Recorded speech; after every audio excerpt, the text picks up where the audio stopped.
Good afternoon, everybody. David here. This week in tabletopping. This is already week number 10. March 9th to March 15th. A lot of stuff is going on this week. I'm first off going to be emailing everyone that is going to be in the games. I am adding 3 people to the D&D 5e game on Friday. I am adding 2 people to the Pathfinder game on Saturday. And I will be adding 2 people, possibly 3 people, to the D&D 5e game on Sunday. So that's going to be many new faces that you guys are going to be getting familiar with in the upcoming weeks in the games. Now, what does this mean for the games? All right, we're going to be starting D&D 5e up again first. That is going to be the Horde of the Dragon Queen, and we'll discuss that in just a few minutes. Now, about an hour ago, I had a knock on the door, and it was my son. And my son lives 4 states away from me in Tennessee. And he's on spring break this week. And his mother and his stepfather came down and appeared at my house. So what does that mean? That means that I'm going to have my son for the week. And I'm so looking forward to doing this. And I'm glad it's on a week like this to where I can spend some time with him. It's so nice. I can't go into how excited I am about having my son. So we've got all this stuff that we want to do. So tutorials may be a little bit light this week, which today I just posted a standard actions tutorial and the optional standard actions tutorial. Now I've got other tutorials that I've already got done, and I'm trying to get them done with editing. And if I can get those done, I'll still try to get out one a day. But with my son being here, and I only get to see him about 3 times a year, I want to take advantage of this time that I have with him, and I do want to spend some time with him. So I'm sure you guys understand that, and I'm really looking forward to spending some time with him because he is my son. He's 17, and he's almost 18. He's almost legally a man, even though I still call him he's still a young man to me, and I'm really looking forward to spending some time with him this week. But I'll still be streaming every day. I'll still be doing the stream challenge, I think on day 65 now. It's crazy. Now, as for the games, and also for the players that have inquired about playing, I am going to be adding people to Friday, Saturday, and Sunday's games. Thursday, is rock solid. I'm not having to worry about that. But everyone who has applied, if they are going to be in a game or if they are not going to be in a game, I will contact you tonight or tomorrow about what game I'd like for you to join and a good time for you to come in and possibly make a character sheet. And then we could go over all of the details, and then I'll pull everyone together as a group in, and we'll talk about, what you guys want to do for a group, possible hooks as in, starting back up and whatnot. So look for emails tonight, tomorrow, for the people that actually inquired about joining the game. Which is good because I'm actually recruiting 7 to 8 new players, which is really nice. That's quite a few people. It's more people than what I was expecting. And I'm really looking forward to playing with all of these new people. So, like I said, tutorials could be a little sparse this week, but more D&D stuff, more D&D 5. I really love D&D 5, and I'm really starting to get into the optional stuff as well. All right, so what happened last week? Recaps for last week had 2 games. 13th Age game on Thursday. The party still trying to recover from the White Ghost shivers. They started to journey out. They journeyed out into the island. They were exploring, mapping as well. That is the point that they are there, is to explore Omen. And they also finished up exploring that mysterious mausoleum or crypt that is at Gastron's Point. They met a gravekeeper of the Empire, one of the few gravekeeper of the Empires that still remain, and his name was Gyarados.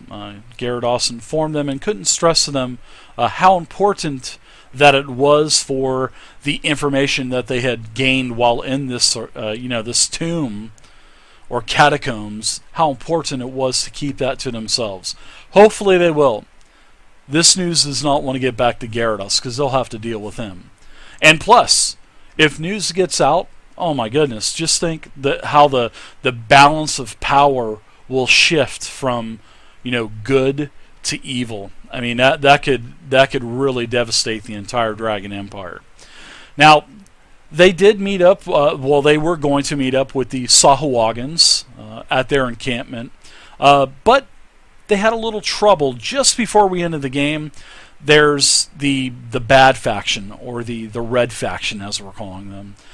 They actually surrounded the party, and we're going to roll initiative right off the bat. So we're going to go right into combat right off the bat this week. So look forward for that. Everybody should be there.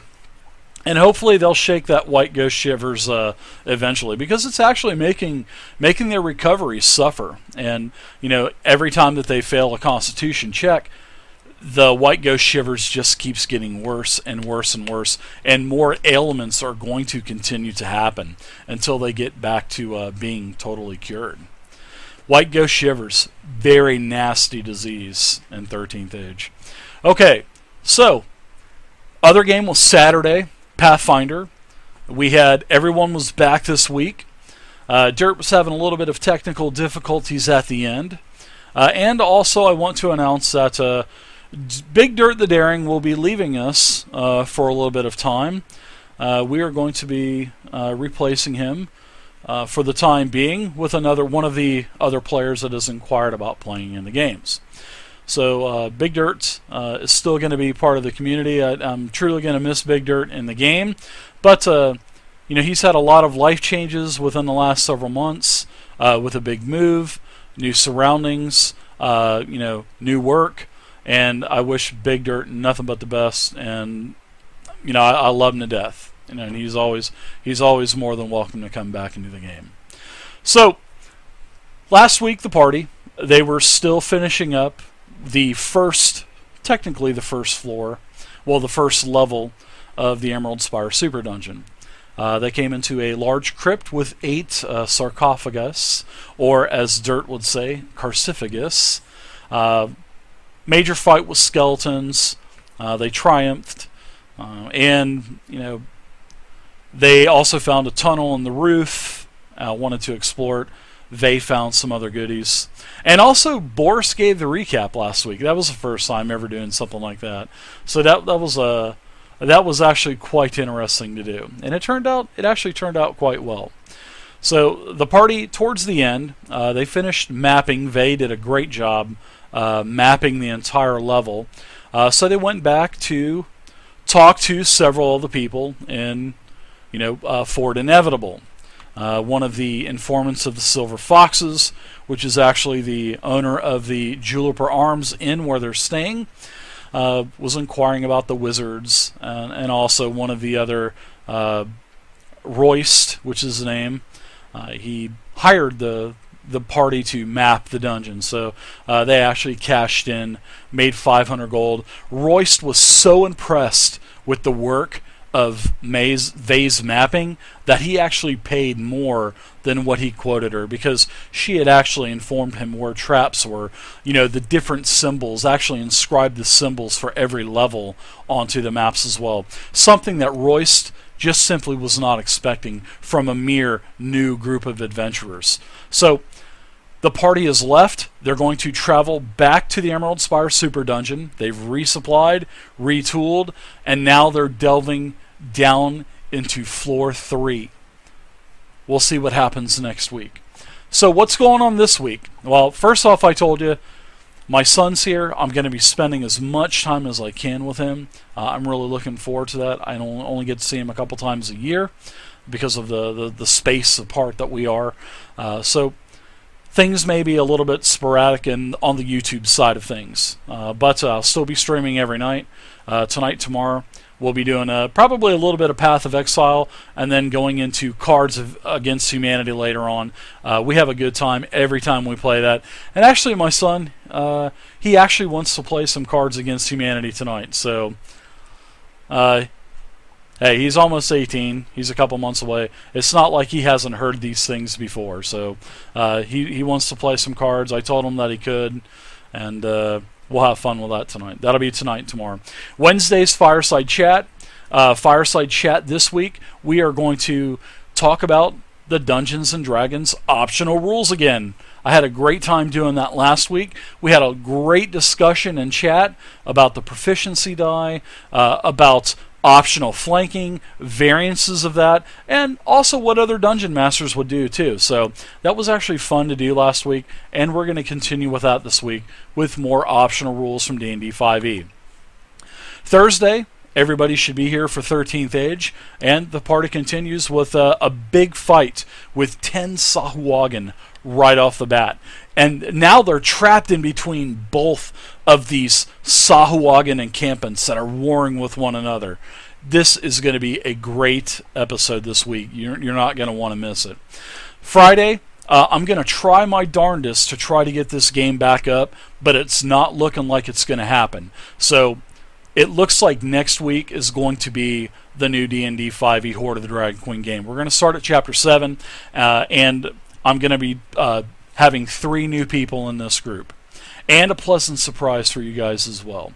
Saturday should be Pathfinder. Everyone will be here. I will have 2 new players, at least 1 this week, possibly 2. It just depends if I can get both players on the same page.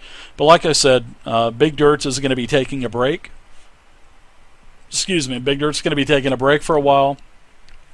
A lot of things that have changed in his life, and as soon as he's ready to come back, he's more than welcome to come back. So look for a couple new players on Saturday. Sunday, probably doing some Path of Exile. We're still probably 3 weeks out from the game is going to continue. Same players. I'm going to have to replace a couple players though. One player just really doesn't want to play 5e, so I'm losing one person, and then another person due to time differences and stuff. Probably going to lose him too. So 4th edition game is going to continue. Same story, some players. Gimli's coming back. Orange is coming back. Everything should be a go. And we're going to be using the 5e rules for the Orcus adventure. Really excited about doing that, actually. Really excited. So, that is what's going on this week, everybody. If you guys have any comments, feel free to leave them down below. I always try to answer any questions, comments, concerns. Feel free. Anyways, guys, I'm out of here. My son and I, we're going to go out and get some dinner and do some shopping while he's here, because he's, 6'8", and he's a monster, and he's going to eat me out of the house this week. So I got to go shopping. Everybody, have fun. Thank you guys for watching. Expect those emails tonight and tomorrow, everyone. Like I said, 8 new players, 7, 8 new players. See you guys tonight. Bye.